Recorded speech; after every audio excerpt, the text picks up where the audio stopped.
Good morning and welcome to the AlabamaWorks webinar series, a monthly webinar designed to provide information and speakers related to the workforce in Alabama. Past webinars are available at the AlabamaWorks website at alabamaworks.com. And now your host, Tim McCartney, Chair of the Alabama Workforce Council. Good morning, and thank you for joining us for the January 2021 AlabamaWorks monthly webinar. Throughout this year, we will continue to provide you with access to the education and workforce leaders in Alabama and nationwide who are implementing innovative practices that can benefit your community. Today, we're going to hear from Chairman of the AWC's ACCCP Committee, Mr. Cleve Poole, who will give us an update of the ACCCP's efforts to provide the DNA for our state's in-demand occupations. We will also hear from Ms. Chandra Scott, who leads Alabama Possible, an organization dedicated to post-secondary access and success. Chandra will share about the importance of completing the free application for federal student aid, or commonly referred to as FAFSA. Completion of the FAFSA is important not only for those entering college, but for also those who are entering certificate programs and other workforce development programs in Alabama. I encourage you all to ask your regional representative to the Alabama Board of Education to support the policy that will be put before them at next month's board meeting. The policy will ask them to ask students to opt out rather than to opt into completing the FAFSA. This policy change has shown positive results by increasing the FAFSA completion rates in Texas, Louisiana, and Illinois. So what does that mean? It means more federal scholarship dollars for Alabama students. It means opportunity. To provide an update on her ongoing national efforts to improve non-degree credential quality, we're excited to have Mrs. Amy Ellen Duke Benefield with the National Skills Coalition joining us today. Later in the program, Mr. Nick Moore, the Governor's Office of Education Workforce Transformation Leader, provide us with an update on Alabama's workforce. So at this time, I'd like to turn things over to Chairman Poole of the Alabama Committee on Credentialing and Career Pathways, Mr. Cleve Poole. Cleve, take it away. Very good. Thanks, Tim. Yes, sir. At this point, I'm sharing my screen for my PowerPoint presentation, and I hope we all can see that. As y'all, hopefully everybody on this call is somewhat familiar with the ACCCP. It's the Alabama Committee on Credentials and Career Pathways. It was created by an act of the legislature in 2019, and much of what we're asked to do is to work hand in hand with the Alabama Office of Apprenticeship. The ACCCP was part of the bill that created the Office of Apprenticeship. The two things that the legislation says that the ACCCP is to do is to, one, create a list of in-demand occupations in the state. And that's both regionally, meaning in each of the workforce council regions, the 7 regions in the state, and two, to develop an annual compendium of valuable credentials. So the first thing we do is to create the in-demand jobs, and for this year that we're working on now, we've identified 238 jobs that are quote unquote in demand in the state of Alabama. So and we go through a pretty rigorous testing process. It's a 5-point system to determine whether a job is in demand within the state. This is slightly fewer than the number of in-demand jobs from last year. As you can imagine, with the COVID pandemic, some of the landscape has changed, and it will continue to change as we go forward in our work. The each of the in-demand jobs are located within one of the 16 career clusters. For those of y'all not familiar with what a career cluster is, there's a universally recognized list of 16 clusters of jobs, and in each cluster, for instance, looking at this slide here, the top one on the left, agriculture, food, natural resources. That under that would contain hundreds of jobs that exist in the world, and within these 16 clusters, if you look hard enough, you can find every job that exists. So, in order to help with our work, one of the things that we did is once those in-demand occupations were identified, we created competency models for each one of them. And that was a long and arduous process, especially with last year's restrictions, and it'll be ongoing this year as far as meeting face-to-face and that sort of thing. But a competency model is a fairly widely recognized model that shows the different skill sets that go into any particular job. And as you see here on this slide, it shows personal effectiveness, academic competencies, workplace competencies, industry specific, sector specific, occupation specific, and management competencies. And as you look at a competency model here, that list that I showed you starts at the bottom, because those are the competencies that are needed first.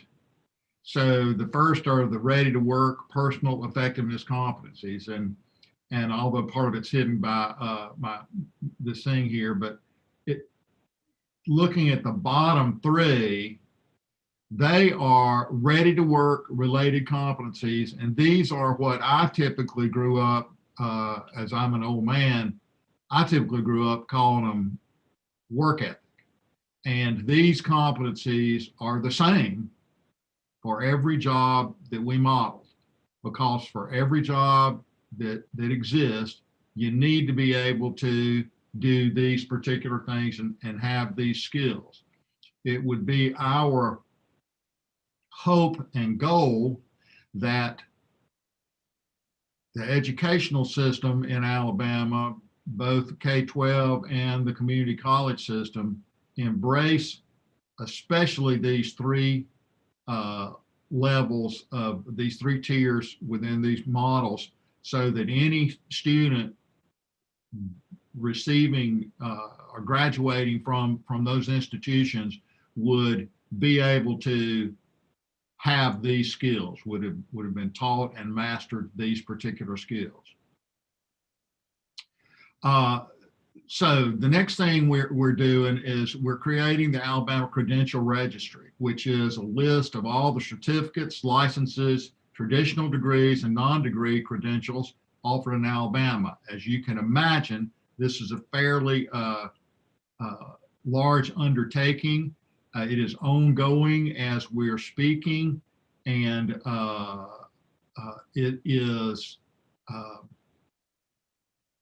it's a work in progress, and it will continue to be a work in progress.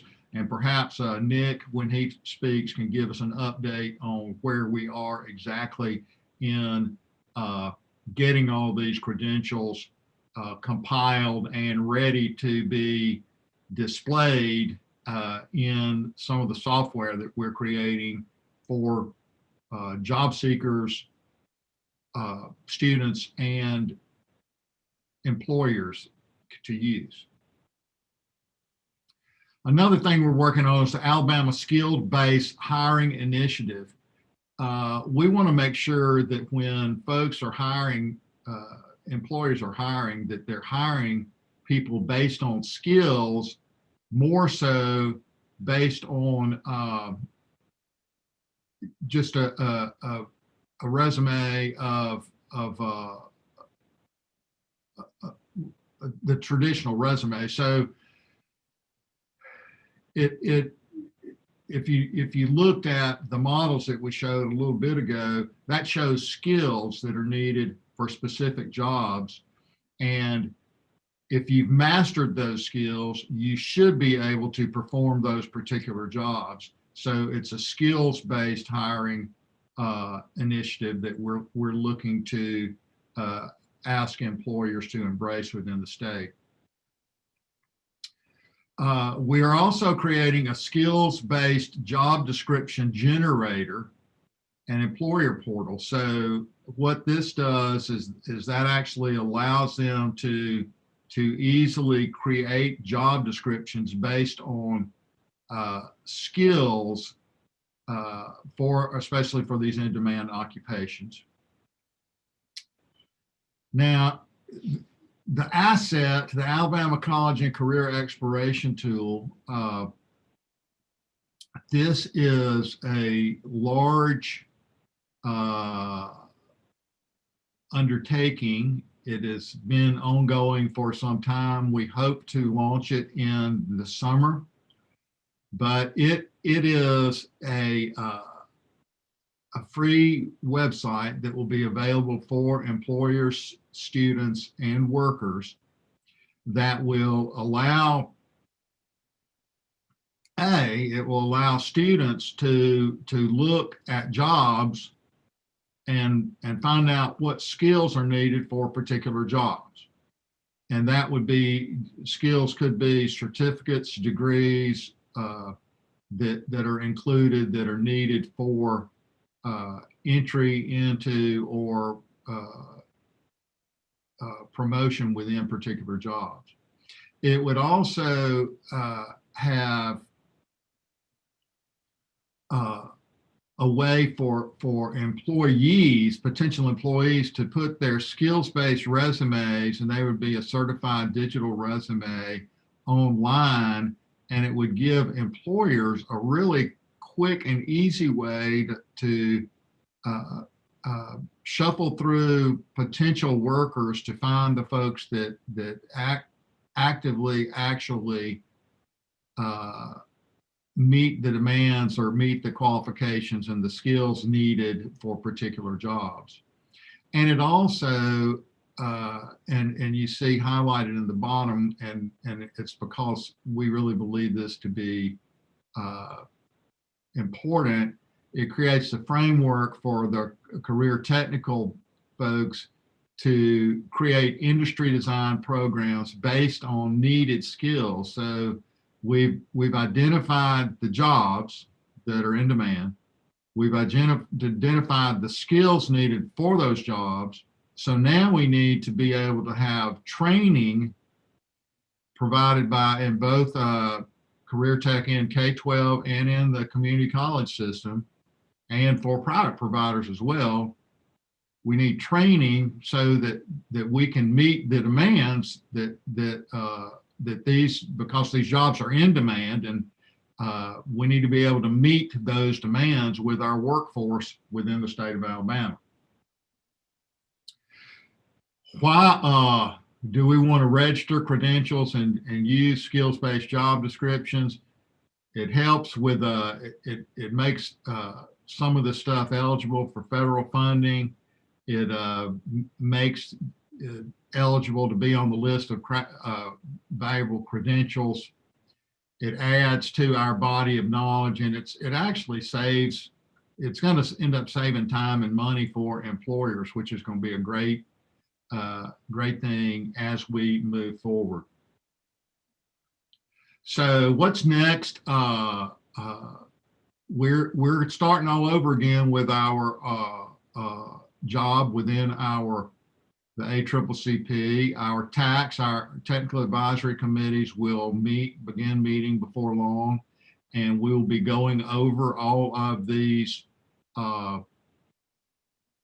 jobs again. We'll review the ones that have already been modeled. There's probably about 30 new jobs that are on the list this year, so we'll have to have models for those, and we'll continue the work to get us into the asset and get us ready to continue to move forward with this process, that once we have this work done, the software online, once we work toward having employers embrace it, having educators embrace it, having potential employees and students embrace it, then it will be a streamlined, easy approach for all of those people to better get jobs, get training, and meet the demands of our workforce and our employers. So that's Chairman McCartney, where we are at this point. We continue our work with the ACCCP, and we continue to appreciate the time and effort that folks are putting into to this work, because it's all volunteer work, but it's all very important work, and our goals to make this thing happen and to make it all workable are within reach now, and we're just excited about moving forward as we go. Well, thank you, Cleve. We appreciate the work you're doing to increase the awareness of the competency models and the career pathways that the ACCCP has developed. The skills-based job description generator and the employer credential registration forms are going to be very helpful for increasing awareness and usage for the demand-based innovations. So thanks again for all the work that you and the ACCCP committee members are doing. We appreciate it. Now I'll yield the floor to Ms. Chandra Scott to update us on the FAFSA. Chandra. Well, good morning, and thank you for this opportunity. So I'm Chandra Scott with Alabama Possible, where I'm at an organization for over 28 years. We have been breaking down barriers to prosperity. And one of the ways that work is happening is around lifting practices and policies around post-secondary access and success. And today I'd like to share with you what our work around post-secondary access looks like when we're talking about FAFSA completion and the importance of it.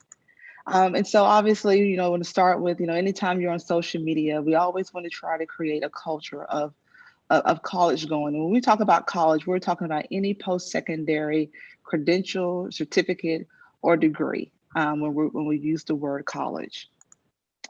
So here at Alabama Possible, for over 5 years now, we've been leading the Alabama Goes to College campaign. And in this campaign, there are 3 elements that make up the work. So the first is Cash for College. And this is when we really push FAFSA completion. So students can get the dollars that they need to enroll in college. Then of course, we want to make sure they complete those applications by leading the Alabama College Application Week, and then celebrate their acceptance into a college or career pathway by hosting the College and Career Decision Day. So just to be sure that we know what we're all talking about when we say FAFSA. So this is an application process that opens every year on October 1, and is used to determine a type of federal student aid that a student may be eligible for based on their financial need. So here's a couple of fast facts about FAFSA. So one, it is definitely a Pell Grant that a student does not have to pay back. Most students in Alabama do qualify for the Pell Grant. You just have to begin the process to see the amount. And the maximum the student can receive is a little over $6,300 per year.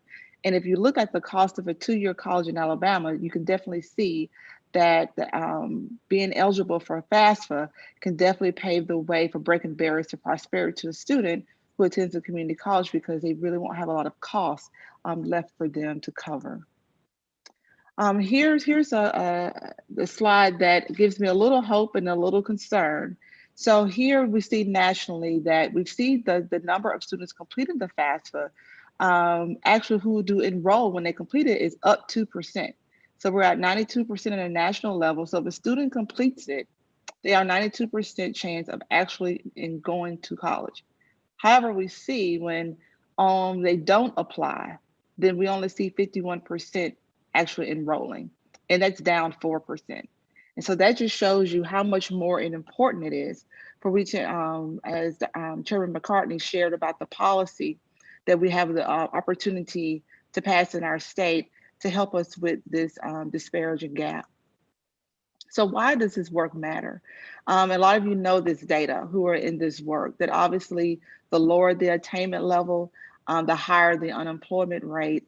We see this across the board in Alabama. And also, when you look at the earnings for those based on attainment, educational attainment, it's clear why it's important in our state for us to take on this matter, especially when we have such a bold goal set before us in our state of having 500,000 highly skilled individuals with a valuable post-secondary credential. And so if we don't get them into a pathway, it will make it very, very hard for us to attain that goal. So especially when we look at where we are in the state at the moment since 2018, I'm sure these numbers will update and they will be a little higher, but since 2018, we were only about 45% of Alabamans in the workforce had a high value credential or beyond, that's beyond a high school diploma. And so that just shows you the work that we have to do in our state. And here's where the rubber kind of meets the road in helping us understand the challenge that is before us around FAFSA completion. The big number here that I will leave with everyone is just to look at how many dollars are left unclaimed in our state. And this is the part that we should all be startled by, that nearly $60 million went unclaimed.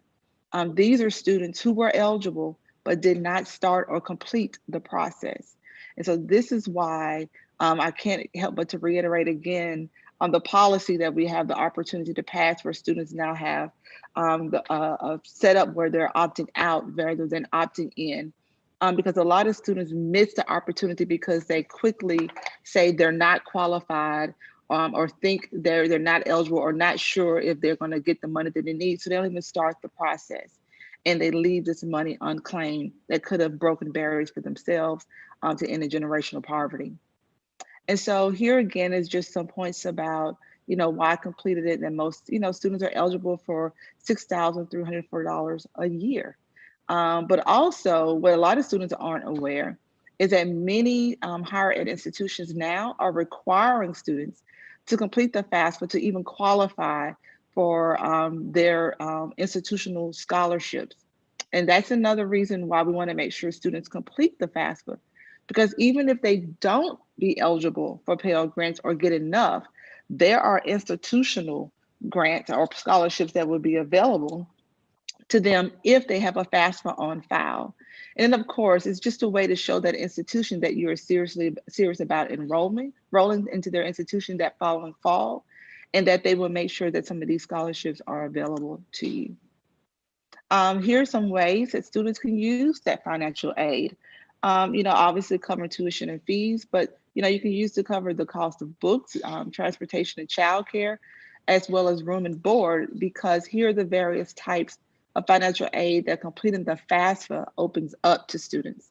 So obviously there's the Pell Grant, there's also the institutional level scholarships that can come in as far as to fill in the gap if the Pell Grant didn't completely cover the cost, as well as work study. There are some colleges that require you to have a FAFSA on file so they can make sure they align you with work study that's available. And of course, there are loans that obviously have to be paid back that we try to steer students away from, but sometimes it is a way for them to fill the gap for a need that they may have.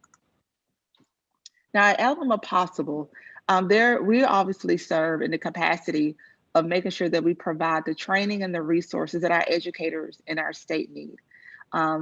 So over the years, we have provided webinars for educators based on various topics of the FAFSA and how they can help work with specific targets of population, such as immigrant students, first generation students, helping them understand the nuances of the FAFSA application, since usually every year there are some simplifications or some changes that are made. We make sure they're aware of those and how to relate those to the students and their families. Just as you've probably seen this year with the passing of some simplification in the HEA policy, that the FAFSA has a lot fewer questions now, and so educators need to understand what those new questions are or what has been alleviated, so they'll know how to communicate that to their families.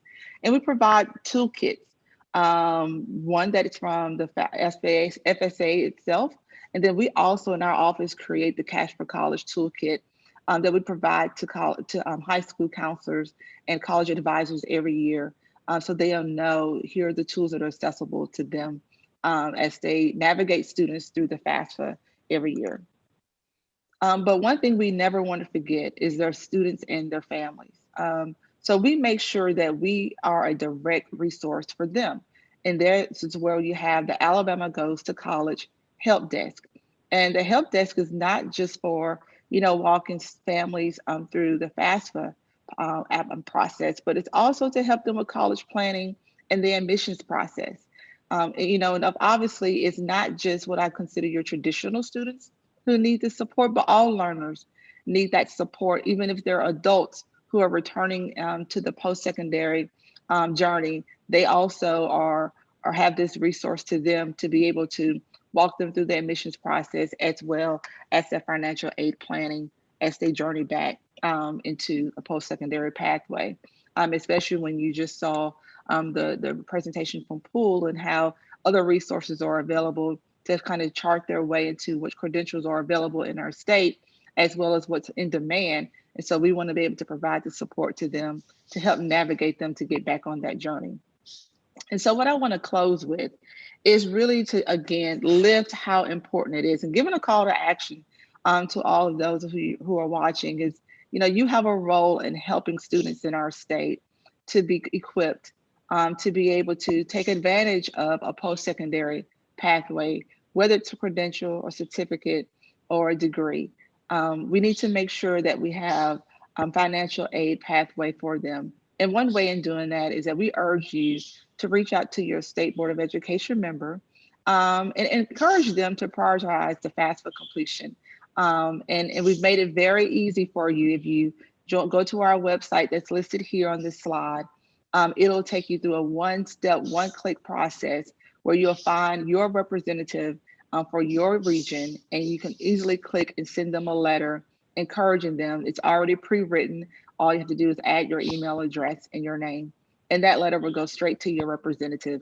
So we've made it quite easy for you because we want to make sure that we are helping to break down barriers to prosperity in our state for our students. And so into doing that, we can't not only just talk about practice, but policy has to line up with that practice and helping them to make that pathway as smooth as possible for them. And so at this time, I just want to say thank you for the opportunity to share with you on the importance of FAFSA, and Alabama Possible will continue to be a resource to students and learners, all learners in our state as they take on their journey. And so if there are ever any questions or need guidance through that process, please feel free to reach out to us and contact us so we can help guide you through your post-second journey. Again, thank you. And I'm going to turn it back over to Chairman McCartney. Thank you, Chandra. We appreciate your support for the FAFSA opt-out policy that's going before the state board in February. The efforts of Alabama Possible over the years has laid the groundwork for what I hope will be a successful vote at the State Board of Education next month. Now we're going to turn the program over to Amy Ellen Duke Benefield, who is a long-term friend to Alabama. She's currently working with us through the non-degree Credential Quality Assurance Policy Academy. And that's a mouthful. Anyway, Amy Ellen, the floor is yours. Thanks. Thank you. I'm delighted to be here today. I'm going to go ahead and share my screen. So give me a moment to get that up.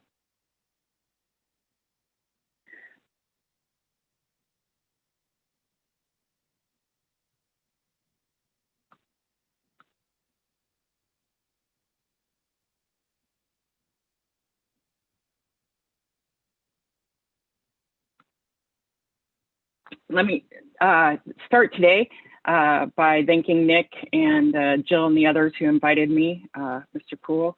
And some of you might not be familiar with the National Skills Coalition. Our vision, we're a national organization that fights for a national commitment to inclusive high quality skills training so that more people have access to a better life and more local businesses see sustained growth. So we work directly with small and medium-sized businesses around advocacy around skills training issues, as well as everyone else who would be interested in skills training, such as folks at community colleges, folks in state government, workers themselves, et cetera. But acknowledging that jobs that require skill training are the backbone of our economy. And you can see here that America's jobs and workers by education level, we see that there is the greatest kind of gap or chasm between those jobs that call for skills training and those that, the people who have the skills to do so, frankly.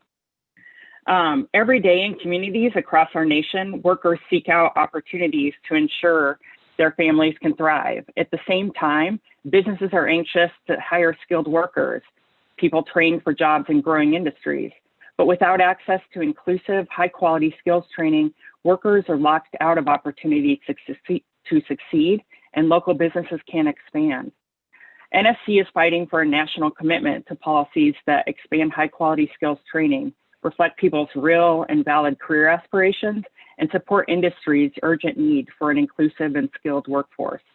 So given all of that, it is a natural that we've been working with Alabama for the last few years around trying to develop a quality assurance framework, as well as some other things. But I want to say that access to inclusive skills training can change lives, but it's not a silver bullet. Job quality, racial discrimination in employment, a lack of pathways to citizenship, and other factors limit the ability of some America's workers to achieve their aspirations and fully contribute to the economy.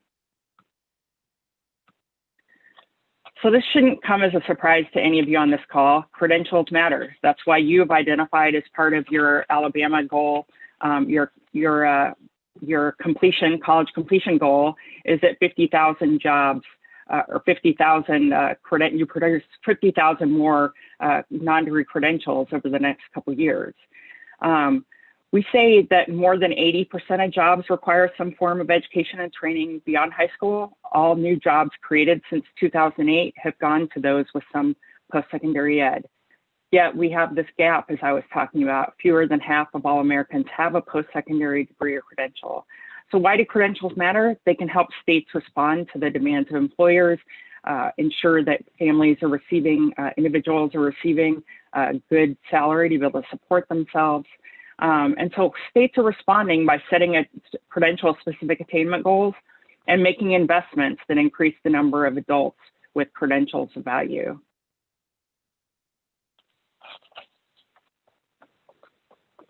The key characteristics of non-degree credentials, and when I talk about non-degree credentials today for the purposes of our work, I'm talking about certificates, apprenticeships, industry, recognized credentials, licenses, non-credit credentials, that sort of thing.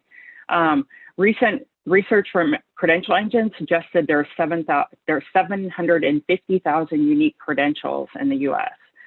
It can be really difficult for working adults and other non-traditional students to understand their options and the likely employment and earnings outcomes associated with specific programs. Non-degree credentials can provide crucial opportunities for individuals to upskill quickly. You all have looked at that in the context of the funding that you've received from the federal government in light of COVID. They're nimble, they can lead to increased earnings and attachment to post-secondary education. It is worth keeping in mind, though, that it's more common for non-degree credentials to be earned by Black and Hispanic students when compared to degrees. In Alabama, African Americans comprise 27% of the population and earn 38% of the certificates conferred. So it's important to make sure that we're building pathways to higher education and training and better employment for those who do enter the post-secondary pathway via credentials, which does tend to be more prominent among people of color in the United States than not. Briefly, non-degree credentials offer opportunities and challenges, and many of these are reflected in the policies that Alabama has adopted over the last few years, couple years, and that you're looking to as well when I think about the tool that you're developing. They provide crucial opportunity for workers to upskill quickly. They're nimble, lead to increased earnings and attachment to post-secondary, but the wage gains vary by sector. It's important to keep that in account, and that's, you all are doing that because as you noted earlier, I think it was Tim noted earlier in the presentation, that you're targeting specific occupations and that number has shifted over the course of time. We also see inequitable outcomes by race, and for some, non-degree credentials can be a terminal credential. But not all non-degree credentials are created equal. Some are high quality, higher quality than others, meaning they lead to further education and employment. Some connect individuals to good careers, while others have little to no economic payoff. It is essential that states have criteria to assess the quality of non-degree credentials in order to make sensible budget and policy decisions, something Alabama has spent the last couple of years working on. But I think Alabama's work actually is illustrated in all of these. Non-degree credentials should be an economic recovery strategy, check. Focused on high quality credentials that lead to good jobs, check. Creating a starting point, not an ending point, which we also see Alabama has thought about, and dedicated to equity and understanding of learners' life context. I think about that in the context of the work that you all are doing with addressing benefit cliffs and that sort of thing. When you think about people are making the switch into better employment, gaining more earnings, what does that mean for the additional supports that they have in their life? And so that understanding of learners' life context is essential. Non-degree credentials shouldn't create a separate track, though, for low-income and learners of color, and promote a jobs-first mentality that leads to dead-end paths. We think about some of the jobs that we do train for don't always offer pathways to better employment and education. And then we also need to be mindful of that non-degree credentials can relegate learners to non-credit education and training, which makes it really hard then for them to move on to additional education and training that is credit-based and allows them to work toward their post-secondary goals. So I'm going to talk a little bit about work that we did with states, National Skills Coalition did, to develop a consensus definition of quality non-degree credentials. The consensus criteria were developed through NSC's work with agency leaders from 12 states and national workforce and higher ed stakeholders. The criteria should allow state policymakers to be comfortable supporting these programs with public funds as the economy recovers from the COVID-19 recession, students to be confident about selecting high quality training, and employers to understand which programs are effectively preparing students for careers. That lines straight up with the way you all are looking at skills-based job hiring and that kind of thing. In developing the quality definition, NSC began by consulting with 6 states, including Alabama, who had undertaken significant policy efforts around defining or supporting quality standards for non-degree programs. Those 6 original states were also Iowa, New Jersey, Tennessee, Virginia, and Washington. 6 other states that were in the process of developing processes around quality were Colorado, Florida, Louisiana, Oregon, Rhode Island, and West Virginia. It's worth noting that several types of non-degree credentials do have specific quality assurances in place, and Alabama's quality criteria and framework recognize that as well. So general principles for quality non-degree credentials. I'd like to put this up there. It's pretty self-explanatory, but it was the basis by which we came to this consensus definition. And I think Alabama's criteria that you all have developed around quality non-degree credentials capture into all of these. Obviously, the definition should support equitable credential attainment. We want information about credentials to be valid, reliable, and transparent. Again, evidence that you all took up in operationalizing the definition. And state and localities should have a public process, which is also another place in which Alabama has been a leader. So briefly, I want to run through the consensus quality criteria for non-degree credentials.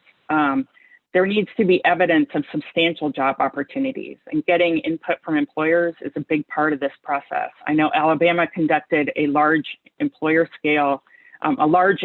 survey to validate credentials and competencies. The second criteria is around transparent evidence of the competencies mastered by credential holders. This would be, to be honest, where the appropriate length of time is how long it takes to master the competencies. We're not, this is an aspirational goal in some places because we haven't moved competency-based education and training to the degree that we would like in the higher ed system and the workforce system.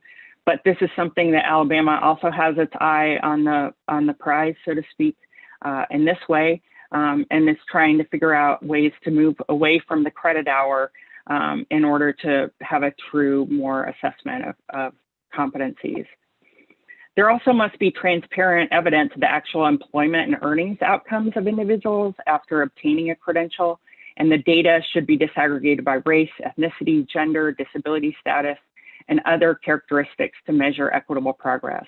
This is also an area in which Alabama has chosen to adopt a 20% wage threshold, which means that what you determine as quality is expected to lead to a 20% wage premium over a high school diploma. And last but not least is the strongly preferred criteria is that the education and training be stackable to additional education and training. Several states have adopted the stackable criteria as mandatory, which Alabama has, to ensure that additional or advanced training and education can expand expertise and wage value or ensure articulated credit or hours in community colleges. This is incredibly important when you have a goal of equitable outcomes. As noted earlier, many people of color enroll in non-degree credentials as their first rung on the education ladder. It is essential that non-degree credentials articulate with additional education and training. So how are states using their lists? We talked a little bit about how Alabama is doing it, but the states that we're working with are using those lists to help align and support performance accountability.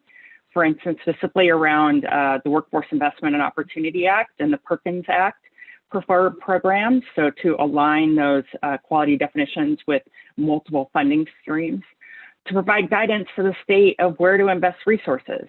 For instance, financial aid, seeding career pathways, providing non-tuition supports, developing sector partnerships, et cetera, in combination with other policies to increase the number of residents with quality credentials.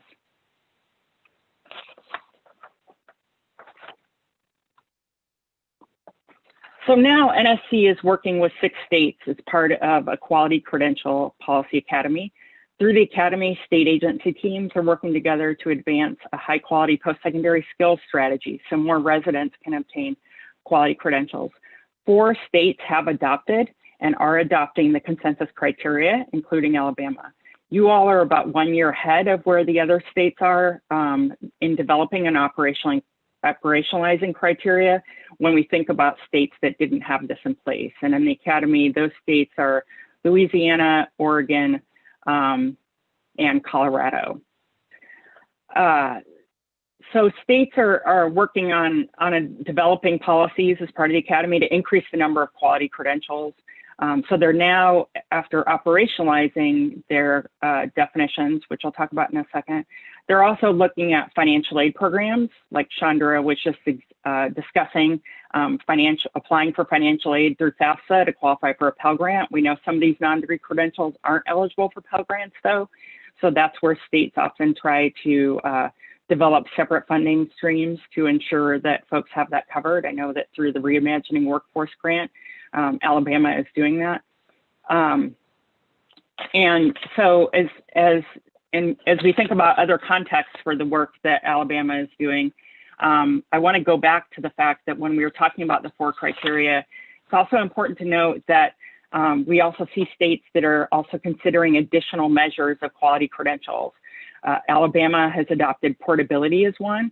Portability ensures that a credential is not limited to a single employer, but rather leads to broad workforce opportunities across businesses, industries, and geographies. Alabama, as I mentioned, has adopted portability. So has Oregon. And so that's something more states are interested in as well. Job quality is another area in which we've seen states want to try to get their hands around. It's difficult to measure oftentimes, but Virginia, as an example, considers program outcomes through the lens of decreased dependency on social services. For instance, putting more weight behind a job, not just looking at the earnings differential, but also does that job provide health insurance as part of paid benefits? What kind of sick leave is available? That kind of thing. But obviously measuring job quality is a more qualitative consideration. As part of the Academy, the most recent state to adopt the quality criteria was Louisiana. And Louisiana's Board of Regents adopted the criteria, building on their participation in the Policy Academy. I think it's worth noting that their leadership team was comprised of representatives across government, from the Louisiana Board of Regents, the Community Technical College System, the Workforce Commission, Economic Development, and the Department of Education, which mirrors in a lot of ways what you all have done in Alabama. They also included some other agencies and organizations, including groups that are advocating for more access to workforce training.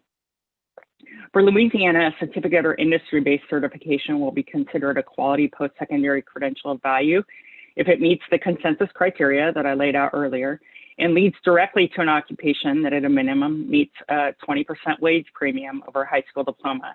So you'll see folks are following Alabama's way on a lot of this.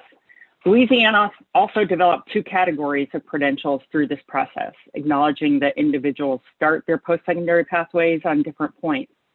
They developed quality post-secondary credentials of value, and then on-ramp credentials. Though an on-ramp credential does not meet credential of value standards, it provides a means for individuals with lower skills to get on a training pathway and build toward a higher level credential. Colorado and Oregon are also considering operationalizing an on-ramp credential definition. When you think about what kind of jobs that would go along with this, oftentimes CNA, I have this list of jobs next to my desk here that we can look at. Childcare workers also could be one. Doesn't necessarily pay a living wage, isn't always 20% of a wage premium over high school diploma, which probably says more about us as a society and how we compensate childcare workers. But the fact is that it's not a very well-paying job. And so it's important to build pathways for folks out of those types of jobs, CNA, et cetera. Oregon used a multi-stakeholder approach as well and included staff from relevant agencies and leaders. The state is trying to discern whether to use the self-sufficiency standard developed by the University of Washington as part of its wage threshold criteria. And I think that that's worth elevating because in a place like Oregon, specifically Portland, you see really high rents, and they have not felt like that's necessarily captured in some of the other measures that they've looked at. And so that's a budget-based measure that's based on the real cost of living and an alternative to the official poverty measure. In addition, the state is looking at using regional wage thresholds to acknowledge pay differentials across. I just need about one more minute. Colorado is another interesting state. They worked from an opportunity statement that this work helps develop a unified system to identify and track the number of quality non-degree credentials. And it is a way to develop skills to fill the state's talent pipeline and attainment goals. After reaching a consensus definition on quality, Colorado created a process map to understand what systems hold data on non-degree credentials within the state and what policy changes or new rules that need to be established to integrate data into the state's data trust. So it's also worth thinking about policies, data policies that you need. And then New Jersey finally has been focused on developing and adopting the quality assurance framework to guide the New Jersey Department of Labor decision-making on qualifications for the eligible training provider list. Those training providers, 2 standard deviations below the mean quality rating will be suspended and then excluded from the ATPL. So they're using this as an opportunity to really crack down on what is quality training being provided within the WIOA system. And so they're going to be codifying that into the state workforce board rules, and then notifying training providers of the new rules and new system this summer, and then give the providers about 1 year to get on board, and the new framework goes into effect, and then they'll start kicking people off if they're not meeting the demands. So I really appreciate the opportunity to talk to you all today about the Policy Academy, and commend you all in Alabama's excellent work. You really are a trailblazer, but it hopefully also gave you some things to think about going into the future. Thank you. Thank you, Amy Ellen, for the time you spent with us this morning. And we look forward to the progress we will make together through the Policy Academy this year. Thanks again for your leadership. Now, I know that many of you watched the NFL games yesterday and saw the GOAT, the greatest of all time, spelled T-O-M, win his way into the Super Bowl.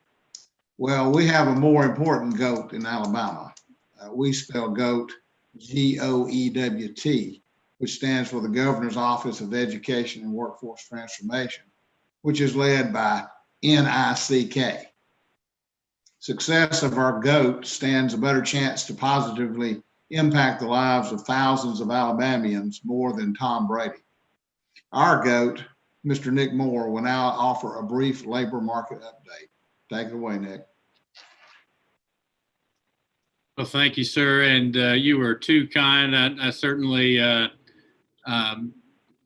appreciate all the thoughts from Miss Amy Ellen Duke Benfield and her partnership, and Miss Sandra Scott. I think there's definitely some new ideas that we learned today from several other states that we will try to incorporate as we go forward.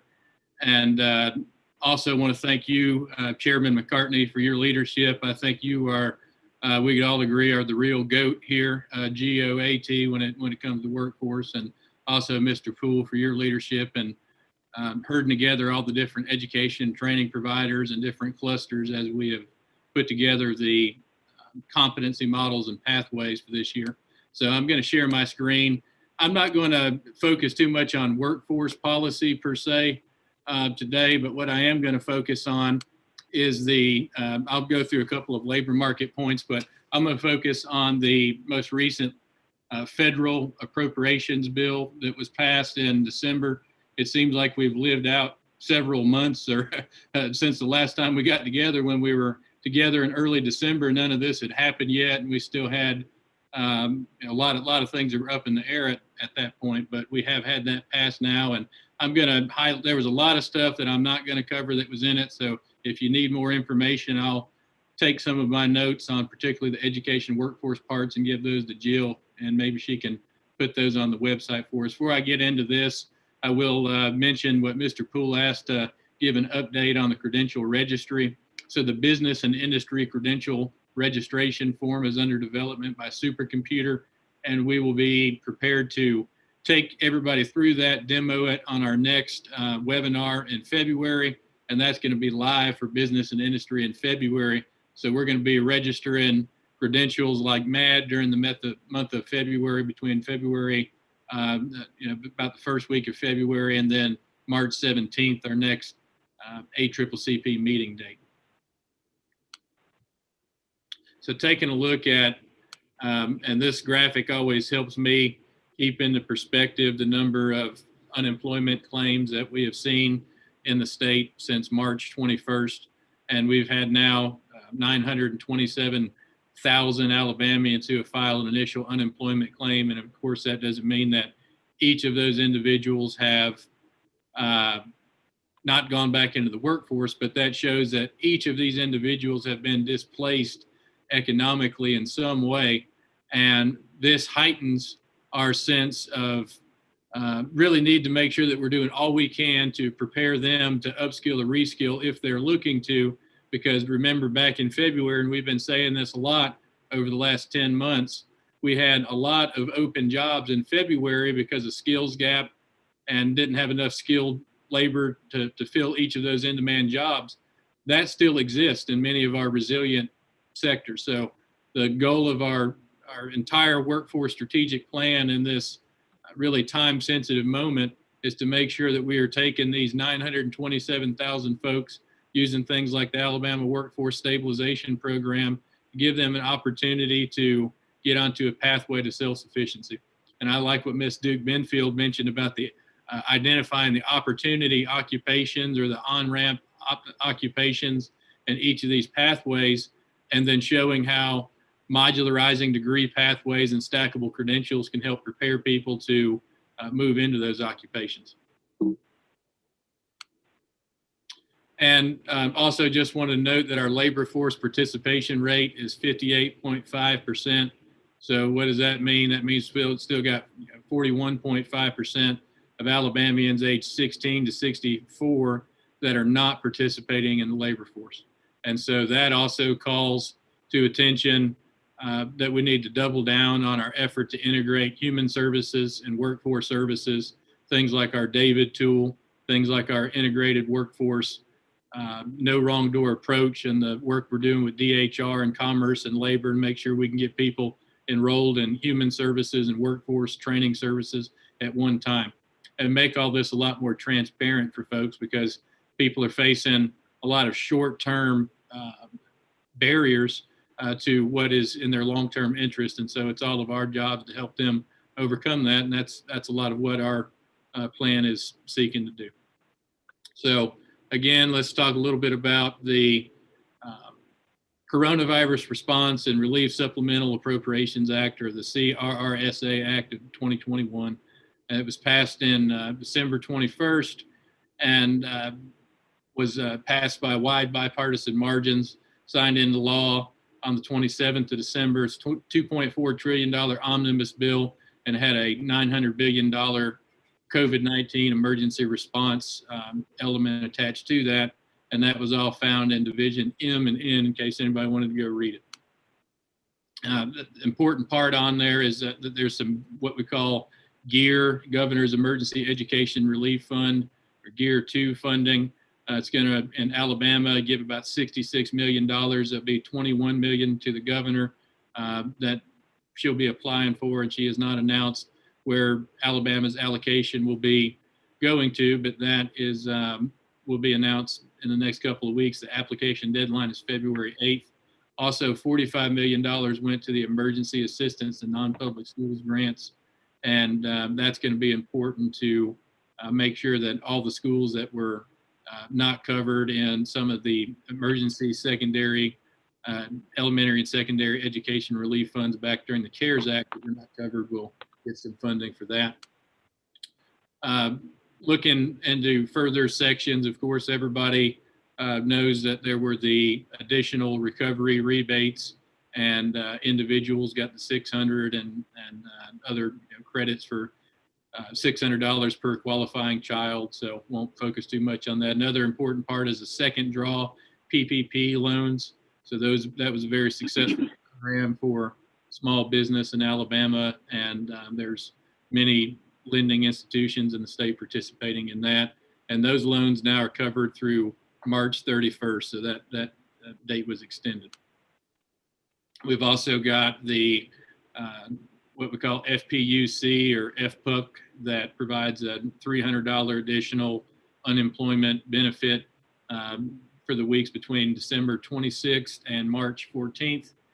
And an additional Section 261 provided an additional $100 for mixed earners. And that's someone who makes more than $5,000 a year in self-employment income. And there was a technicality in the drafting of the CARES Act that prevented them from qualifying for the PUA payment, or the form of unemployment didn't traditionally go to those that were not paying into unemployment. And so people were, those that were getting a large amount of their income from self-employment, but still had some W-2 work, were getting their unemployment based on the W-2 rather than 1099. So this was just intended to try to square them up a little bit. And another thing I wanted to mention is Alabama has been participating over the last 5 or 6 months with NGA and the Reskilling and Recovery Network led by the American Association of Community Colleges and NGA. There was also some recovery webinars that Alabama presented on the last one, in particular about David and our human capital development strategy. And now there's an opportunity called the Workforce Innovation Network, and Alabama plans to apply for that opportunity and will potentially get a $100,000 grant to further our human capital and talent development efforts. More information about the contents of our application will be released during the next webinar, but did want everybody to know that we are applying for that. And most of the contents of our application will not be any surprise to you because it will be pushing forward our efforts around skills-based hiring, integrated service delivery, career pathways, and credential quality and transparency, but doing that in a way that modularizes degrees and helps us close the gap between credit and non-credit programs. Also, just to reiterate that our regional workforce council profiles were released. That's the address up at the top there if you want to look at your region's profile.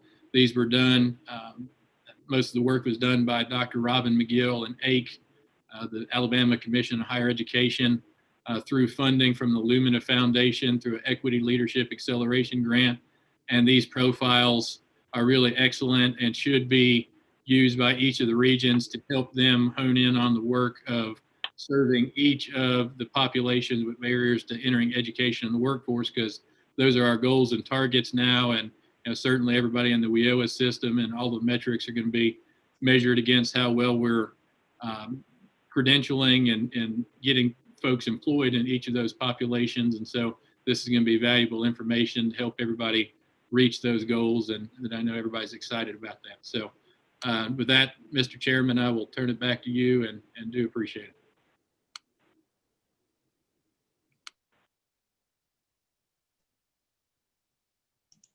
Okay, there we go. Sorry about that. I believe I had myself muted, which is my wife's favorite condition for me when I'm muted. So anyway, Nick, thank you for the labor force numbers. They continue to be troubling, but I hope that we're on the track to recovery in 2021, and soon we'll be back to whatever our new normal is. That about wraps it up for our first AlabamaWorks webinar for 2021. So thank you for joining us today. Appreciate you taking the time out of your day to do so. And a special thanks to all of our guests today for their informative presentations. Please tune in on February 15th at 9 a.m. for our next webinar. Then we'll be focused on Alabama's STEM education initiatives. So until then, please stay safe and don't hesitate to call on us if we can be of assistance. Thank you.